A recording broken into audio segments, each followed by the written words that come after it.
Hey man, you watching Cold Red with the one and only big homie. My big homie, KD. It's up there and it's stuck there. Boom!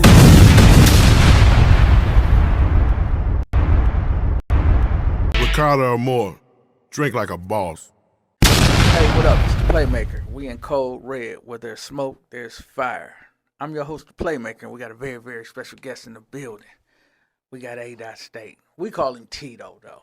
You know what I mean? For people who really know him, go back with the history. Tito, what's up? What's up? It's nice to be here. Yeah, man. Hey, man, it's good to have you sitting on the couch. I got some very in-depth questions to ask you. You ready? Yeah. You can ask me whatever. Well, let's get right to it. So let's start from the beginning. Where you originally from? I'm born here in Milwaukee, Wisconsin.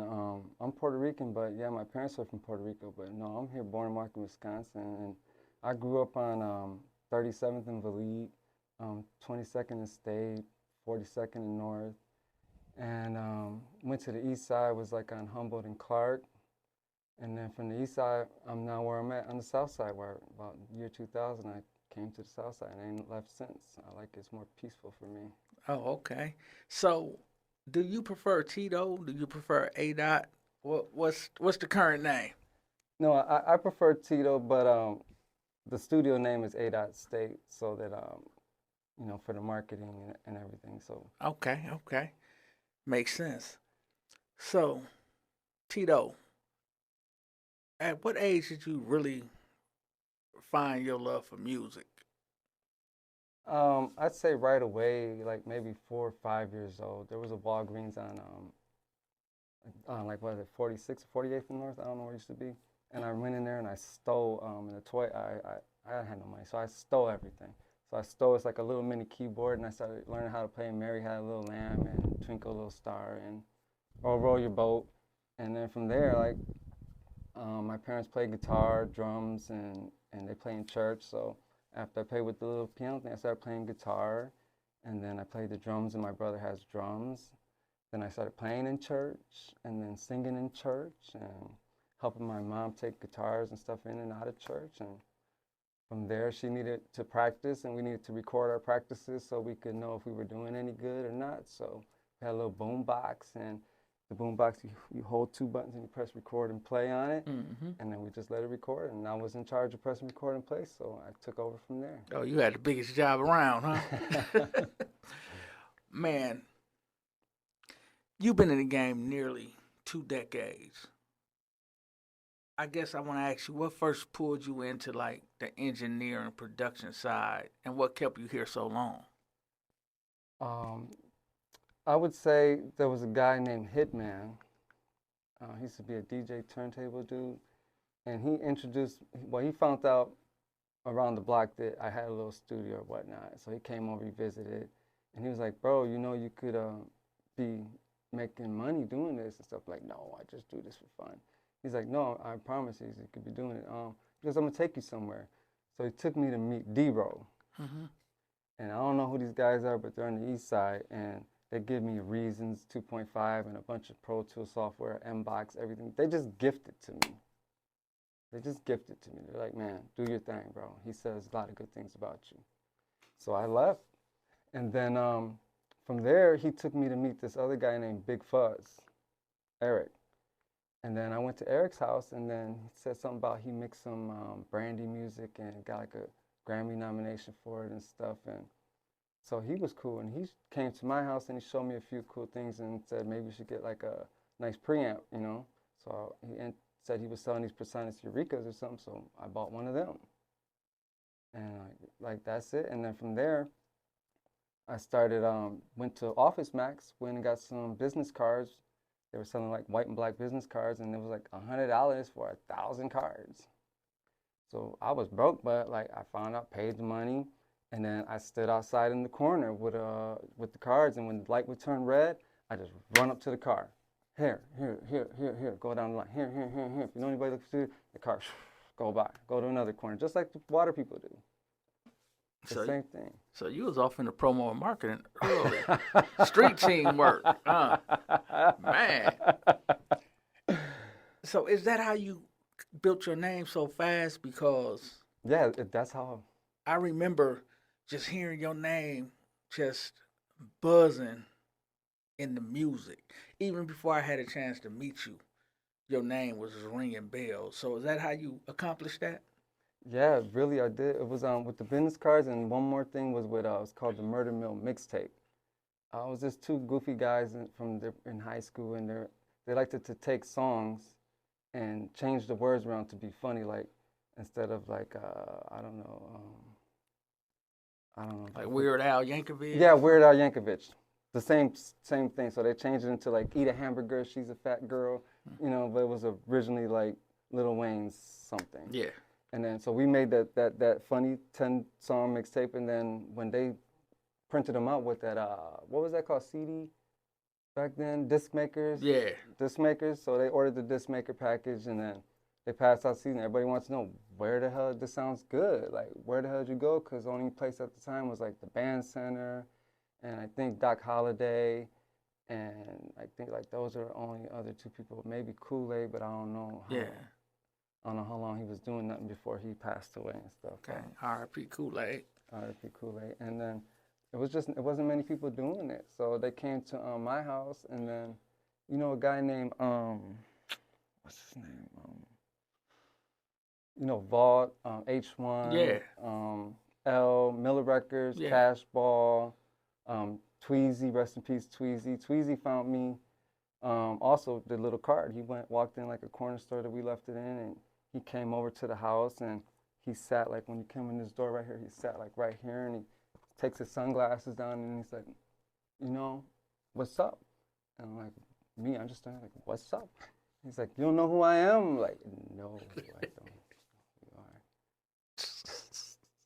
But I love him, but you know, like, I don't know who you are, bro. I'm sorry.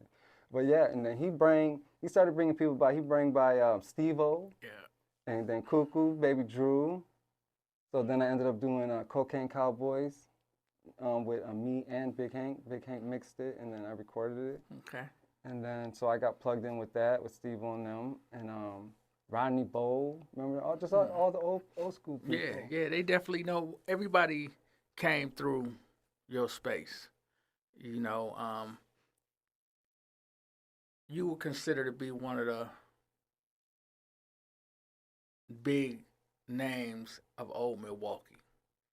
So when we talk about new Milwaukee, we see that you've been recording a lot of unheard artists that haven't really built the buzz yet, right?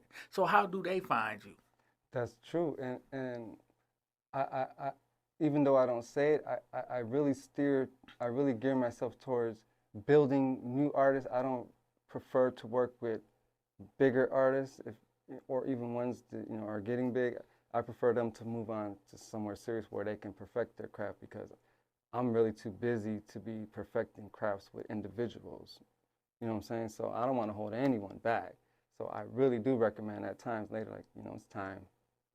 You should stay over there, or you should take that, what they said about coming over, hanging out with them, record them, because I'm busy, you know? Yeah. I'm not going to sit down and really mix down the songs. I'm just going to get you right to a point where people are going to hear you. It's going to shake the room. They're going to feel what you're trying to do, and they're going to say, you know what? This is workable. We can work with this guy. Okay, so you understand your spot in the game and where you need to be, and you're okay with developing an artist to that point and letting him move on. Yes. Interesting. Since you've recorded the older artists and the newer artists, and you've built some artists to become who they are today, looking back, what's the biggest shift you've seen in the music industry since you started? Over here in Milwaukee? Yeah, just the overall sound. And I would say the biggest shift started when T Glaze and Cushy Chris, Montana, Cap Drive Montana, Guapo Chapo, you know, Kenny in the Wheelchair, those guys. And then finally TK stepped up too and started coming, really holding it down more too with T Glaze, and they got all more together. I think that's when it changed, and T putting on the music videos on YouTube and really giving it a platform for people to see these artists. So you think the visuals created the shift? I really think so. From the time that I've been here, as far as I see it, I feel like the visuals was the one.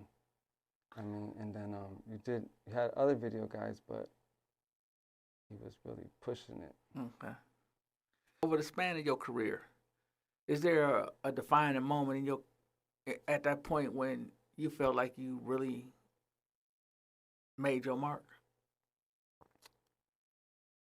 Because you had a time and an era I where feel it like was I all have to about make my you. mark every year. I feel like I've never made my mark. I beg to differ that, and I'm gonna tell you why. Right? Because you had a moment in time where it was all about you, where everybody was talking about you, trying to get in contact with you to get in your studio. So, do you remember that time?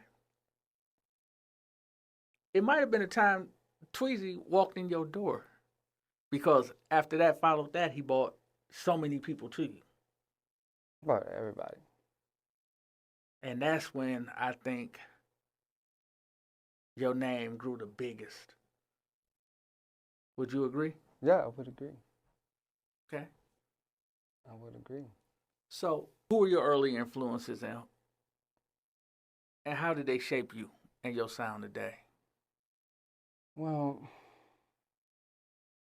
I say, well, if it comes, let me see. As far as music, I like all kinds of music, but you know, I really started like when I was like I was playing little keyboards and guitars and drums and singing in church a little bit. I wanted to be an R&B singer because that was where I'm from. Like they had G.O.A.T and Escape and just all the super groups. And, you know, I wanted to be a super group. You know what I'm saying? Because that was the thing to do. Okay. But unfortunately, I can't hold like many notes. No matter how good I understand the process, it's just I'm physically not able to do that. Right. So then, you know, that's when I just would really record more people. And then, so by that time, I think I started listening to like Lil Jon and Ludacris, T.I., Young Jeezy, Eminem. And those are like the CDs I was listening to when I was like, I want to mix good, you know, I want to mix like that, or T-Pain, but was doing autotune before T-Pain, like, but it wasn't just the autotune, but just the mixing, and I'd say that those are about the people I looked up to. So those are the sounds that you want to emulate because, you know, yeah, because I think because they're more rocky, they're more like rocks, they're like got more hard rock grunginess to them type of music. okay. You know, like especially Lil Jon, what's up? Yeah. Okay. So maybe I gravitate towards that because that's the type of sound that comes from my studio. Is more of a. I try to maybe subconsciously add some like rock distortion guitar to the voice, like so that it rocks. Because to be honest with you, maybe 70% of everybody that comes by is not qualified yet to be really that good. Not, you know what I'm saying? So it's my job, like I said, to inspire them for when they leave the door, even though they weren't that great, to feel great. You know what I'm saying? To feel good about themselves and be like, you know what? I messed up, you know? I accept the accountability that, you know what I'm saying? I went in that studio, I paid my money, you know, this man did what he's supposed to do and more. Right. Stuff that he didn't have to do, you know what I'm saying? And he made me great. I mean, he makes my mom looking at me different. Like, she's like, you know what? Now, I think that maybe you do got something, baby. Right. And before it wasn't like that. So, how do you There's a lot that goes into what I'm doing. Oh, absolutely. But my thing is, how do you get the newer artists to understand what you're trying to do for them? Good question. First thing that pops into my head is that this is Milwaukee that we live in. So, what's the word I'm looking for? Somebody has to be the bigger, more aggressive leader. I don't know what the word is I'm looking for. So what I do is right when they come in the door, I act really rude right away. Just I'm like, hey, no games. Sit down. Let's go. And then there's no like connection, like, oh, we're buddies, we're Right. friends, none of that stuff. And from there, they sit down, and then from there, then I loosen them back up with a crack a joke. So it's more like a schooling session / drill sergeant. Now let's get to work, huh? And I crack a few jokes, and then to loosen them back up and make them comfortable. You know, there's a nice water machine, whatever. Give them a weed tray. They're cool. And then I just tell them, you know, you're gonna be fine. We're just gonna get you in the booth. Once you hear your voice, and it plays back to you, you're gonna be overwhelmed with, like, you know, adrenaline and excitement, because you didn't know that you were gonna actually sound so good. Right. So that confidence is gonna build from that, and then we're gonna be able to go through this. And that's what you're known for, the quality sound, bringing the best out of new artists. So a person can bring a brand new artist to you, first time recording, and you can almost make them feel like they've been doing this for a long time. Is it a certain technique to you use? Because I almost want to say, what's the process when a new artist walks in the studio, right? You looking at them as a blank canvas. They come every day. So there's like at least a new artist, 1 to 2 new artists that come in the house every day, and then like 2 or 3 regulars. So yeah, and then you just ask them, like, how did you find this place? And then they randomly tell me stuff like Instagram. I Googled you. I saw your commercial, but then once I didn't really pay the commercial any attention until I saw my friend's story and they were in your place. And then I said, oh, that's from the commercial. It's all linking together. Okay. So, and then what I do is I put my faces on everything. Yeah. At first, I didn't used to put my face. I put like stupid little drawings and stuff. But I put my face there so that people, once they see my face, they feel like they've already met me when they walk in that door, because they already see me. They know what to expect. Absolutely. So they're comfortable, right, when they walk in. And yeah, no one ever, and you know, a lot of the times too, I ask people like, so like I said, how'd you hear about me? And they said Google, Instagram. So the theory that maybe because I've been around a long time and people know me, and that's why I'm booked all the time, is the reason why I'm booked is completely false. Because the people that are coming never heard of me. People that are becoming new artists. Yeah, they've never heard of me. Okay. And they never heard anything I've ever done. It takes till they're done leaving the studio and come back for the second session that they realize where they've been. Wow. And they're like, oh my God. They start asking more questions. I didn't know who you were. Yeah. You did my uncle's stuff. You did my yeah. You did my daddy's stuff. They start to realize that they sitting in front of a legend, man, and it's kind of eye opening for them. For you to have been around this long and still moving at full capacity, full strength. Engineering or producing?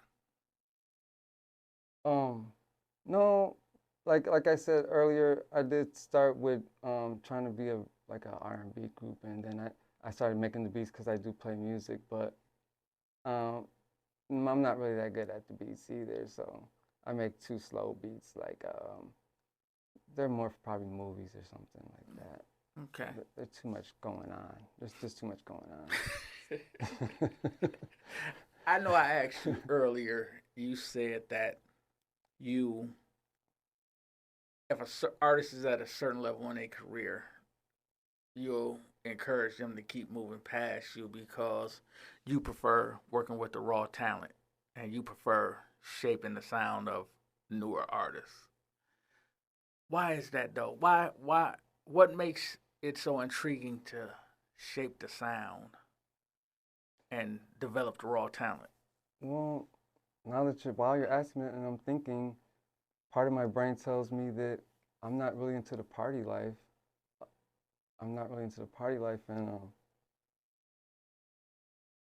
And so my joy comes from my family, and I want to be by my family, and I never wanted to really get a job and then look for a daycare center where I was going to throw my kids to be raised by some people and stuff. I want my kids to be raised by me. So I try my best to stay by them. Oh, So I keep myself grounded where I don't want to go out to Atlanta like back in the days. It was you know Stephen Hibicki or no? no. There's a guy named Stephen Hibicki. He used to be with Codeine, you know, Philly Flyboy. I know everybody, right? But he went to Atlanta, and when I told him, I said everybody's going to Atlanta. You know, T.I.'s down there, and Atlanta's really popping right now. You should go down there if you want to be successful, because there's nothing here in Milwaukee to do. Because imagine, like, you know what I'm saying, you get a job at, you know, when Miller Brewery was here. Let's say you make Miller beer. You can't live in Green Bay and work at Miller Brewery, because what if somebody calls in and they need you to fill in for work in like 30 minutes? You can't be there. So, you know what I'm saying, you need to be where the jobs are, and the jobs are in LA, the jobs are in Atlanta, you know what I'm saying? If they need a feature, they need somebody running with a laptop and a beat, you need to be around the corner. Yeah. Not stuck here in Milwaukee. So I know that, I understand that, I don't want to be part of that. I want to be around my kids, so I rather them go where they can go be part of that. Okay. And not hold them back. No doubt. How has technology changed the way you approach like your mixing, mastering, recording since you started? Yeah, it gives me too many options. Like I did start on the cassette players and the 4-track cassette decks, and where we had to just get the take in one take, and I press record and play my bass guitar, and I had to play it through the whole song, and it like make you nervous and sweaty, fidgety, right? You know, it's cool. And then Pro Tools came out for me like in probably 2004, 2003 for me. I mean, probably been out, but like I started messing with it then. And but now like I got AI. I got AI that helps me mix music now. I mean, does that take the fun out of it for you? Is it almost like they No, say the journey is the best process? no, it's actually, you could think of it that way, but you know, you got a handheld screwdriver and you got a drill gun. You know what I'm saying? The drill gun's is still better. Okay. You know what I'm saying? It's still better. Oh. So I mean, with the AI, I mean, because with the drill gun, you can get up to Entertainment Center faster and plug the PlayStation up and get right to playing the game and Right. enjoying yourself. And it's the same thing with AI. Like it'll have like how the frequency should be laid out and where you should be placing them and give you some best options to place them there. And you can do all that tedious work and still have a lot of freedom to say, well, now that that's kind of completed, let's do some drops. You know, let's have some fun. Right. Okay. Within the hour that we have. So it's better. It's making my hours actually better for the clients. Okay. Get more done. Getting more done, because that's what I'm big on. Like all the equipment, I have like all the equipment. I got all the equipment, but you don't need all the equipment. You know what I'm saying?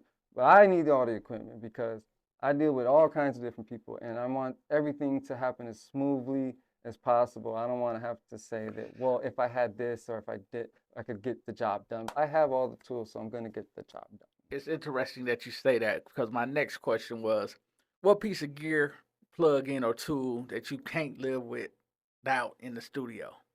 That I can't live without. That you can't live without. Man, I would say, starting today, if I had to build a studio all over, I would say my preamp right now is a Neve 1073. It's the sound that you're looking for. If you really want to sound like, you know, like the radio, and you're really looking for that sound that's just not there, it's the preamp. Okay. Since you into dropping jewels right now, because that was a jewel, you gave somebody a freebie. So since you into dropping jewels, Not an emulation. not a, this is kind of like it. Yeah. No, the real thing. Okay. Because yeah, you want the real thing. And so since you into dropping jewels right now, what's one underrated engineering trick that could save a session? Oh, turning the beat down. Okay. Turning the beat down low. people aren't. That's the first probably mistake that anyone's making is not turning the beat down. When you get better, you don't have to. I don't turn it down anymore. But I would recommend turning the beat down so that you got a lot of room to put the voice in without it getting distorted. Okay. Now I want to ask you, what keeps you motivated? What keeps you creating after 19 years in the industry? Ah, I guess my love for gadgets, my love for electronics. I really like gadgets a lot, um and plus like somebody texted me today, like he's like, hey, I can get you a job, and I'm like, doing that, I don't know what.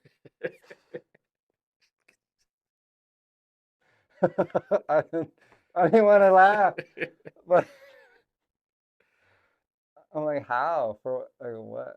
I don't know. No, I get paid good, man. No doubt. So I get paid good for, making people happy, and I like it, because even in school, I liked it to be the center of attention. I like to be the class clown and be a goof off and make the girls laugh and make the guys want to play outside with me for recess. I just had to have all the attention. No doubt. So you record every day, sometimes long hours. How do you keep your ears fresh and avoid like burning them out? Oh yeah. Well, the number one rule is also, so for other people doing what I do. Number one rule is not nobody's. The studio is not. No one has any rights in my studio. Like, it's my shit, and you're a member, to the club, and what I'm saying, if you don't follow the club policies, the club rules, then you're out. You know what I'm saying? And I'm the one that makes the club rules and whatnot. So you need to consult with what the club rules are, um, and just keep it like that, and you shouldn't have any problems. Okay. I don't know, like yeah, be playing music loud. You can't be playing the music loud because they will ask you like, turn it up, turn it up, turn it up, turn it up, turn it up, and you can't turn it up. Because if you turn it up, you're gonna blow your eardrums out, and you're not gonna be able to do any music. I don't think they think that's a real thing. Yeah, they just like when you go to sleep at night and you turn the light off, and then right when you turn it on because you've been in the dark so long, it's like a big flash because your eyes Yeah. set for the dark.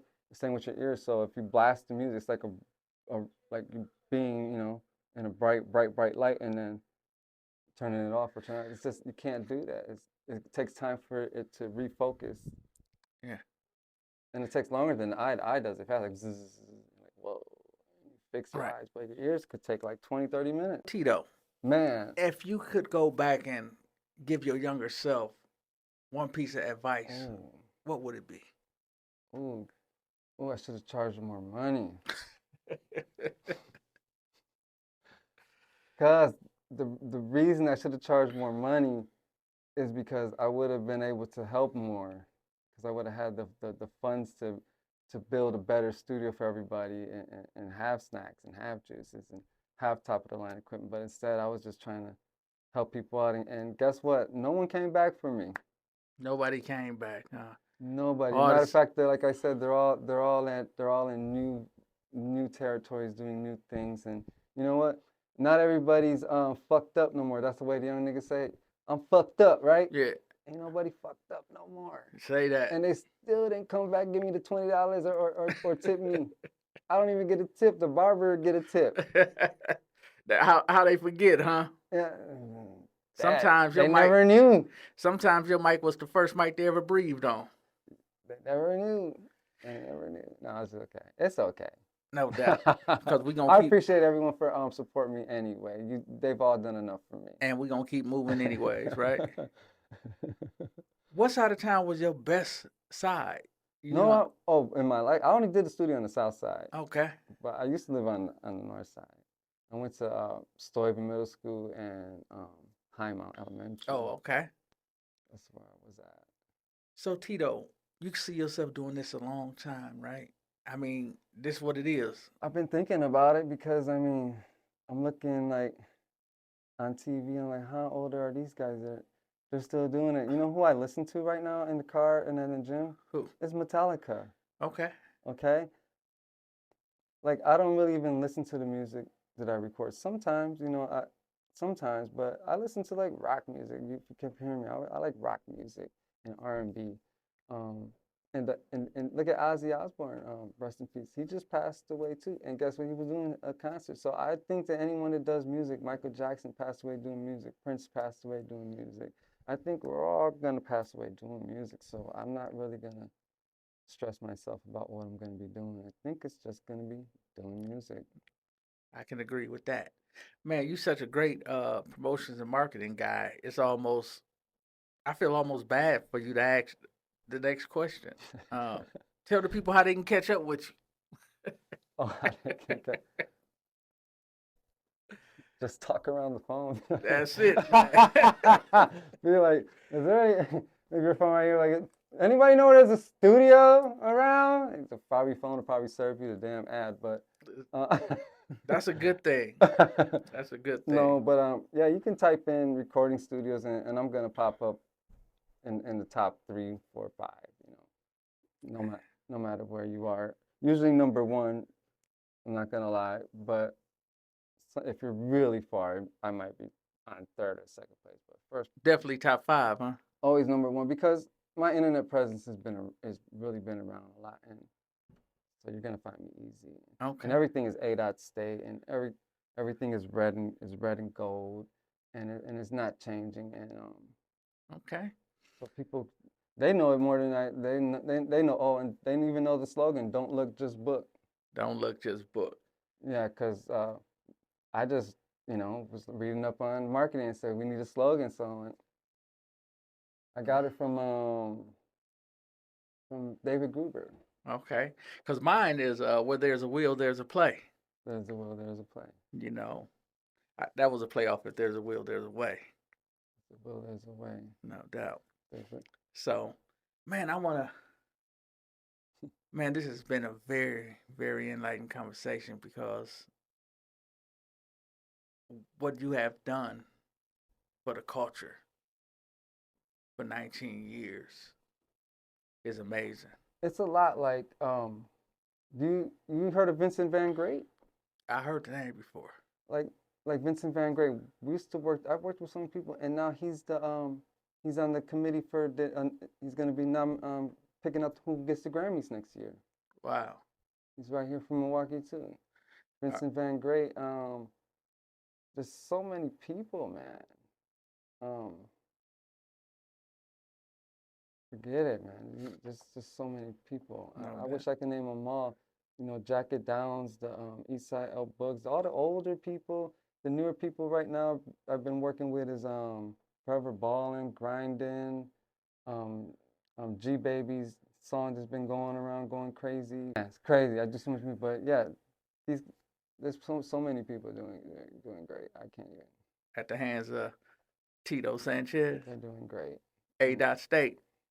They're doing great. Man, it's been good to have a conversation with you. Thanks for coming to the platform. Code Red, where there's smoke, there's fire. Platform. I'm your host, the Playmaker. This is Tito Sanchez, A.Dot State, and we out.